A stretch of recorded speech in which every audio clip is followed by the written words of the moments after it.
Welcome to Contemporary Retirement.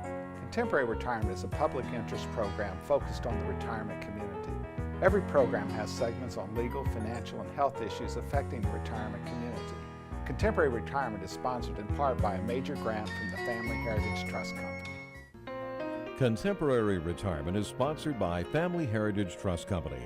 The Family Heritage Trust Company is an independent bank chartered trust company established by local professionals to provide fiduciary services including fee-based investment advice, trust services, retirement planning, and tax planning.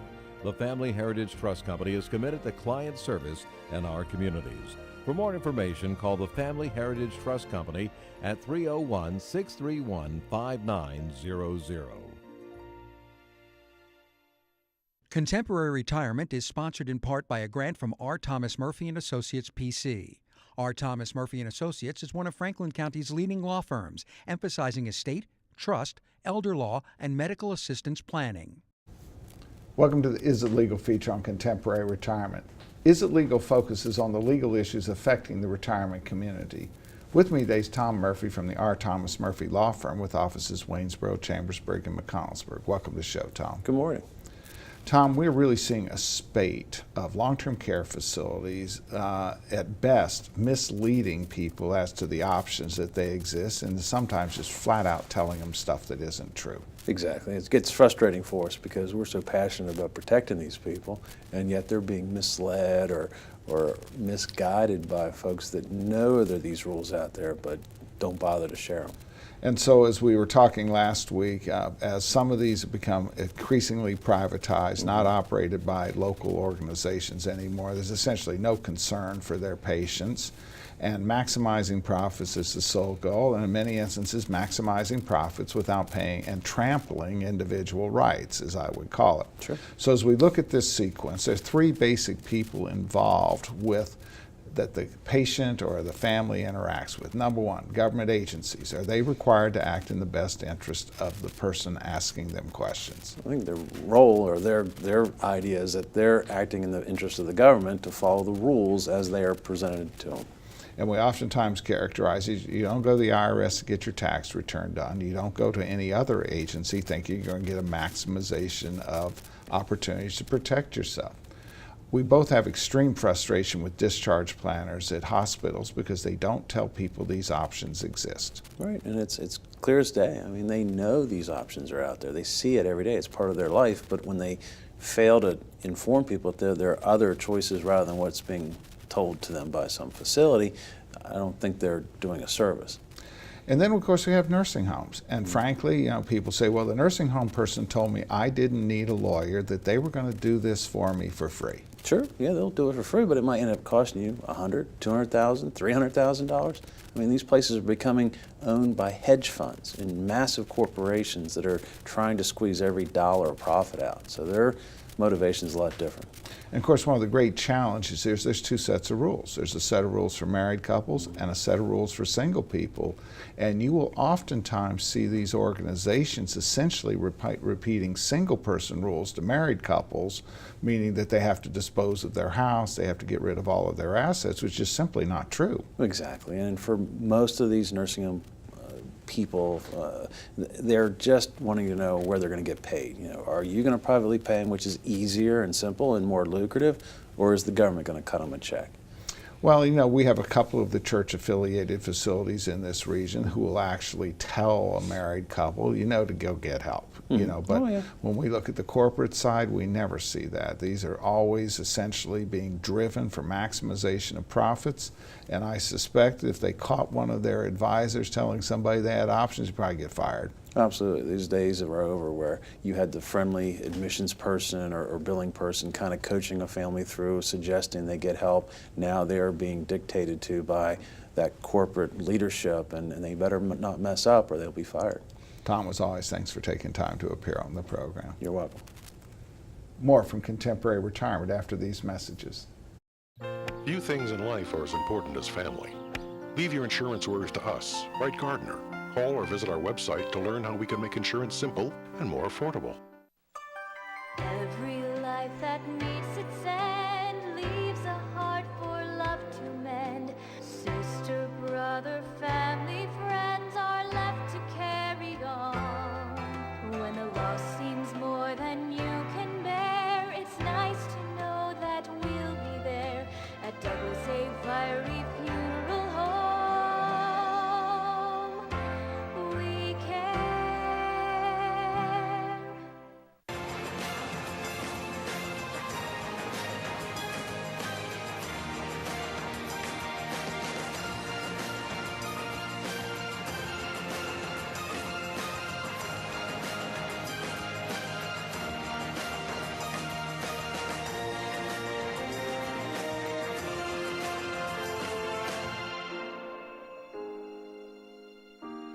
Call Ed Lowe to help put your mind at ease.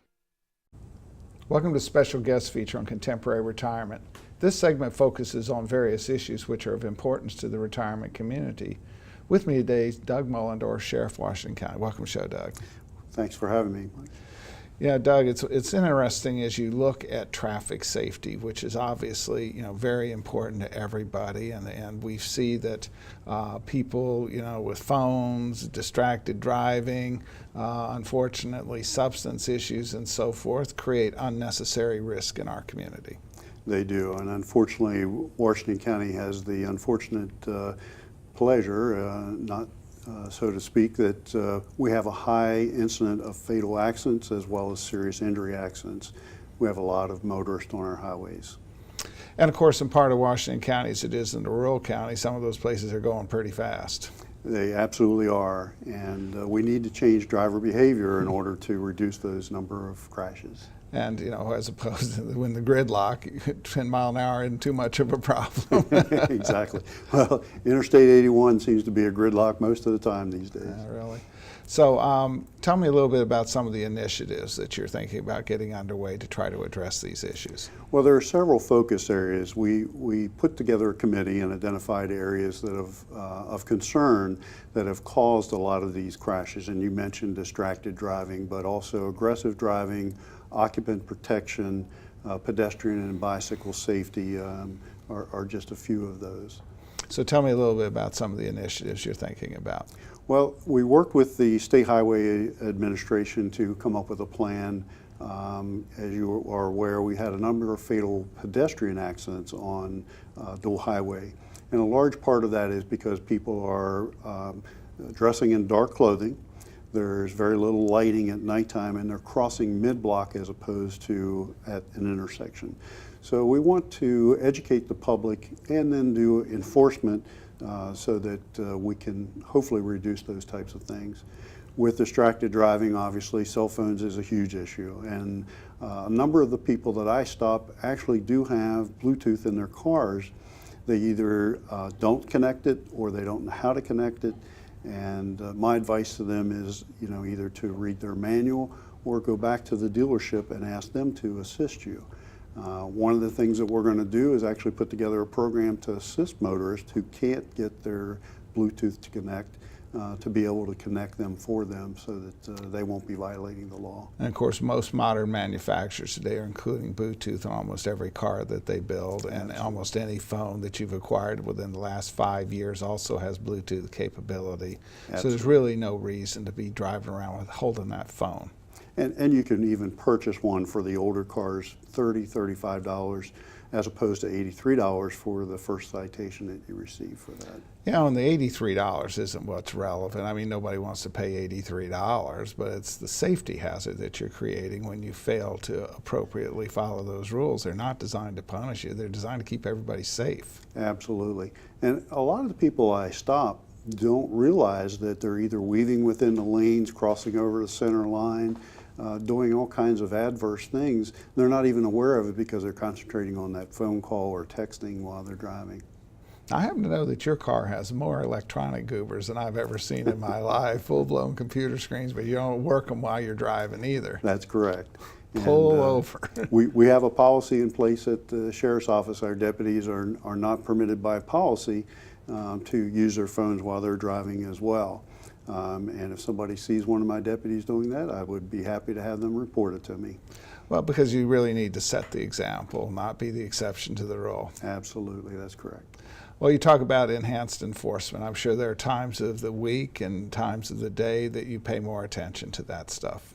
Absolutely, and unfortunately we have higher volumes of traffic as people are going to and returning home from work, as well as during the school bus times when kids are going to school and coming home from school. We're particularly interested in keeping our kids safe as well. Okay, and of course, we have some of the passive enforcement, which also does in fact work. Yes, referring to the speed cameras, right. And it does change driver behavior, even if it's only for a short period of time. But over a period of time, if there are enough of them there, they tend to think about that even when they're not in one of the speed camera zones. And of course, you know, substance issues are always a problem. It is, and unfortunately the opioid problem that we have in Washington County and across the state is pretty traumatic. We've had a number of instances where drivers actually overdosed and passed out in their vehicle sitting in traffic or sitting at a traffic light. Well, Doug, as always, thanks for taking time to appear at the program. Great initiatives, great job as you always do. Thank you very much. Thanks for having me. More from Contemporary Retirement after these messages. Tranquility at Fredericktown Assisted Living and Memory Care provides a warm, home-like atmosphere that promotes daily life enrichment. At Tranquility, our medical director is a geriatric physician. Our professionals support and understand the various stages associated with Alzheimer's and dementia. We have on-site physical, occupational, and speech therapists, as well as around-the-clock licensed nurses. For more information, give Tranquility at Fredericktown a call today, because everyone deserves great care. Let us do the caregiving so you and your loved one can embrace life again. All right, let's get this show on the road. Ma'am, give me a good push. Hang on, just 1 minute. Ma'am, I need you to push right now. Honey, you really need to push. It's time. Just hold on a minute. No, right now. One push, ma'am. One push. Just one more bid on HurleyAuctions.com. If you haven't visited HurleyAuctions.com, you don't know what you're missing. Whether you're buying or selling, antique cars, tractors, boats, or real estate, you can do it all at HurleyAuctions.com. Get to know Dr. Carrie Hesley at Diagnostic Imaging Services. What I find most rewarding is caring for women through our Women's Imaging Center. We have a caring staff that will ease patients through an ultrasound, bone densitometry, breast biopsy, or mammogram. Our health team is sensitive to emotions involved in women's imaging and understands that every woman is at risk for breast cancer. Providing the community with a center that is so dedicated to breast health and the imaging needs of women is something special. DIS Women's Imaging Center, providing women with progressive care. Welcome to Contemporary Health Scene. Contemporary Health Scene focuses on the health issues affecting the retirement community. With me today is Lindsay Kelly from Equipped for Life. Welcome to the show, Lindsay. Good morning. Lindsay, what type of profession are you? I am a respiratory therapist. And what does that mean? That means I deal with the breathing. So I help you breathe, give neb treatments, work with CPAP, all aspects of your breathing. Well, of course, that's a big challenge, and I know in this generation we're still dealing with a lot of people that were smokers a long time ago, and in the environmental, occupational, we're not very careful about keeping people's lungs safe. I'm sure that's a big business right now. That is. It's a huge business. We have tons of people with COPD nowadays because they've been smoking for 30, 40 years. They might still be smoking now. So that's the main focus, is the lungs, because they're not doing so well.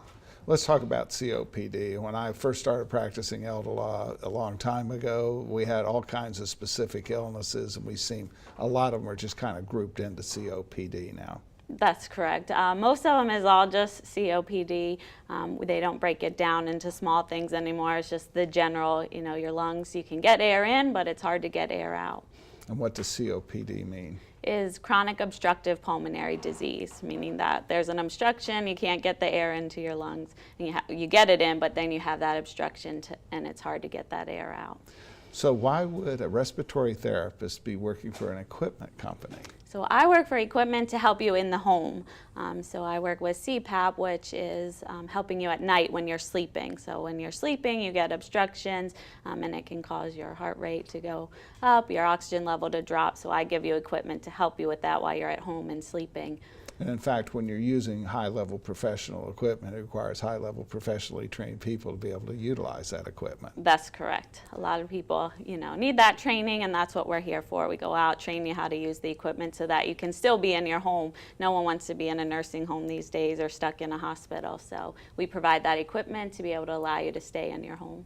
So while Equipped for Life has the respiratory equipment we'll talk about here, it also, almost like a Toys R Us equivalent out there on the dual highway, big showroom, all kinds of equipment out there. That's correct. We have all kinds of equipment to help you in your home. We have bath safety stuff like shower chairs, arm rails and things like that. We have hospital beds to help you with that. We do oxygen. We have scooters, walkers, crutches, all kinds of things to help you get around and help you stay mobile in your home. And you have expertise on how to get the benefits that might be available definitely. All our trained staff, we all have expertise in certain areas, and so we can help you with whatever you need. And also insurance and Medicare reimbursement as well. Correct. Yeah, we deal with all insurances, and we can help guide you on what your insurance requires in order to get them to help pay for any equipment you might need. Well, when we think about sleep apnea, also, with snoring, as a matter of fact, people sometimes don't realize it's more than just perhaps a nuisance. It also has some significant health afflictions as well. It does. In the short term, people wake up, they're really tired, they can't function on their day-to-day. Some people have difficulties driving, so they're falling asleep. But then long-term benefits on your health, you can, heart disease, it increases your risk of stroke, diabetes. So there's a lot of long-term effects by not treating sleep apnea to your health down the road. And also for those of us that battle weight, it's an issue there too, because oftentimes people are now eating, trying to boost their energy levels more than they really ought to be eating. That's correct. Yeah, but a lot of people overeat, eat more than you gain weight, and that causes your sleep apnea to get worse. Okay, so obviously some time ago there was a development of equipment to try to address this issue. Typically people go through a sleep study and then a physician says that this is an important part of their health, and so they get told to come see you to find some equipment that might help them with it. Now, I can remember putting one of these on in my old television show, this show 15, 18 years ago, and it was a massive device. Mm-hmm. Oh yes, in the old days they were huge machines, came in 2 pieces, big old bulky mass, you couldn't see, it was really hard, and nowadays they're focused on getting more compact, making things smaller, easier to handle, and a lot more comfortable masks that aren't so big and bulky. All right, so the piece of equipment is still there, and I think it does a dual function now. In the old days, it was just pressure, but doesn't it have like humidity or something else now? Right. So nowadays, you have the CPAP machine that has the pressure, and it also has a humidifier. So we have a built-in humidifier in this machine, which is signaled by the water tank here, the clear portion of the machine, and so that gives you humidity so that you're not getting dried out and worse effects that make you not want to wear it. So what I'm going to do is I'm going to do this in sort of reverse order here. So this one here is something that I had never seen before, and so this goes right in the nose, and part of it is to demonstrate that this does not have to be a massive device. If you can work with this one, this is all it's going to be. That's right. That's the smallest one we have. It's called the pillow mask, and so you can see it's 2 little prongs, and they go up inside your nose. It's the smallest one out there. A lot of people nowadays just want small and compact, and so if you can tolerate the pressure straight in your nose, they work really well. All right, and then of course we had those huge masks, and we'll show a more sizable one here, but this one once again is significantly smaller than the previous one. So what are the attributes of this one? Right, this one is just a nasal, so if you don't like the little prongs actually up inside your nose, you can have one that goes just around your nose. So again, a lot smaller, and makes it easier to wear and tolerate at night, but also gives you a little bit more diameter so that the pressure isn't so forceful with just the prongs. All right, and then of course this one, which is still not nearly as big as the ones that we used to see 15 years ago. This is sort of the full version? Right, that's the full version, covers your nose and your mouth. These are the most popular. A lot of people breathe out of their mouth, so this mask works really well for that. But again, it's a lot smaller than the bigger, bulkier ones where it just covers your nose and your mouth. These come underneath your eyes so you have a clear view. If you got to get up and go to the bathroom in the middle of the night, things like that. I know one of my good friends calls it the marriage saver. Oh yes, yeah, the bigger ones, they covered your whole face. They went up on your forehead, very difficult to work with. And then we have a new version here. This is our latest one that came out. It is memory foam. So ResMed, one of the CPAP manufacturers, came out with this new technology called a memory foam. And it's just a little piece of foam on there, and that's what helps get you a better seal and make it a little bit more comfortable than the traditional standard seal that you had here with the silicone. And so this is not like for oxygen and assisting and breathing. What it does is it basically keeps a little flap open, which causes snoring. Right. So totally disrupts your sleep. You got to figure out a way to keep that thing open. Right. So this just provides pressure to keep that airway open so that you don't stop breathing in the middle of the night. Now you can add oxygen into it. There is an adapter if you need oxygen at night. but traditionally it just provides that pressure. So how do you get a hold of Equip for Life? So you can give us a call. Our phone number is 301-714-0200, and ask to talk to anyone there, and they'll be able to point you in the right direction. You can also go online to equipforlife.com. Lindsay, I want to thank you for taking time to appear on the program. Oh, thank you for having me. More from Contemporary Retirement after these messages. The Community Foundation has helped create signs of community strength for more than 30 years. Scholarships assist with post-secondary education, and grants support programs throughout Frederick County. Making a big impact. Because of generous donors like you. Add your sign of community strength by creating a fund that supports the causes you care about. Albright, Crumbacher, Mal and Itel are a full-service firm that provides elder care services, including managing incoming bills, bill payment, depositing checks, balancing bank statements, and preparing, planning, and filing personal tax returns. Put your mind at ease and call us today. Welcome to the Making Sense feature on Contemporary Retirement. This segment focuses on various financial issues which are of importance to the retirement community. With me today is Pete Alexander, a partner in the regional accounting firm of Albright, Crumbacher, Mao, and Itel, with offices in Hagerstown and Martinsburg, West Virginia. Welcome to the show, Pete. Great to be here, Mike. You know, Pete, as we head toward tax season, now most people think tax season begins February 1st after they've received their W-2s and their 1099s from the various financial institutions that they're interfacing with. But in reality, when does tax season begin? Well, we kind of look at it as tax season is year-round. As you said, a lot of people think it starts in February when they start collecting their tax documents. But remember, the government deems everybody as a cash basis taxpayer.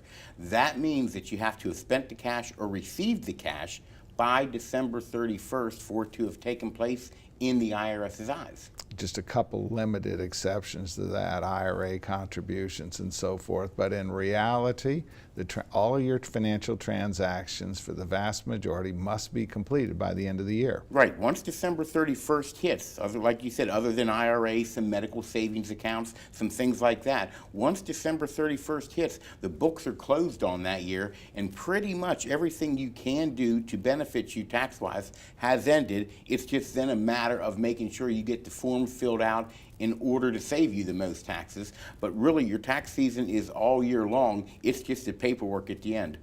And people sometimes think, well, all I have is a savings account, a pension, a Social Security check, and an IRA account. There are no tax planning issues here. But in reality, many things that have occurred during the course of the year, they could have an alteration in their tax treatment. Yeah, there could be a lot of things that happen during the year that it may not actually save you taxes this year. It might save you taxes this year, but it might not. But it may save you taxes down the road. It may save your heirs taxes down the road because you have lower tax brackets, you have itemized deductions.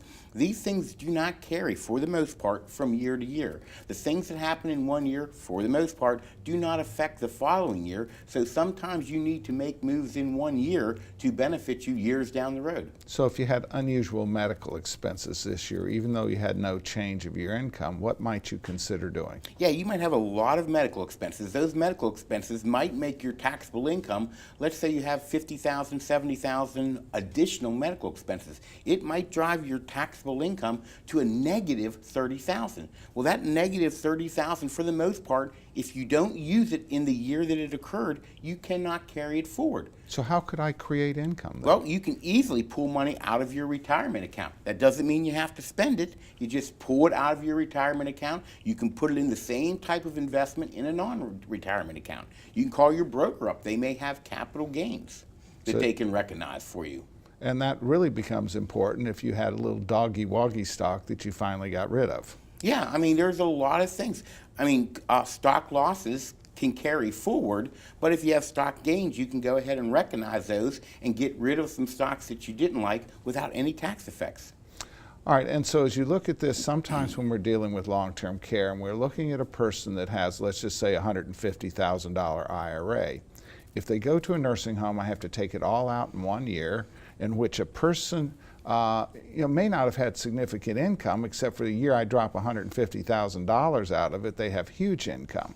Suppose that person's beginning to deteriorate, and we would anticipate maybe 2 or 3 years out that maybe we should be looking at that IRA. Why would it benefit us? Yeah, the reason is we have tiered tax brackets. So if you pull all the money out in 1 year, you're going to pay taxes not in the 10%, not in the 15%, but you're going to be paying taxes in the 25, maybe the 28, maybe the 31, maybe the 35% bracket, because we have tiered tax brackets. So the higher your income in any 1 year, the higher you pay a higher percentage of tax. So by wheedling it out over several years, you're able to keep it in the lower tax bracket, so you might always pay 15 if you take it over 3 years, whereas if you take it all in one, you might pay 25. If you're talking about a $300,000 IRA, that's a $30,000 swing in taxes, plus the fact that when you take money out, it triggers taxable Social Security and all these other things. So you might actually mitigate the tax bill substantially by not burying your head in the sand, but recognizing it's time to get some of it out. Yeah, it's kind of like going to the dentist. I mean, if you have a toothache, it's probably better to go than before the tooth starts to rot. And one of the things people always have to remember, that traditional IRA is always taxable. It's going to be taxable to you, or it's going to be taxable to your heirs. It is taxable income. Our goal is to mitigate the tax on that. We might be able to get the tax down to a 0%, but it's always going to be taxable income to somebody. Pete, as always, thanks for taking time to appear on this show. Great to be here, Mike. Thank you from Contemporary Retirement. Remember a more carefree time? Leave your insurance worries to us, Wright Gardner. Call or visit our website to learn how we can make insurance simple and more affordable.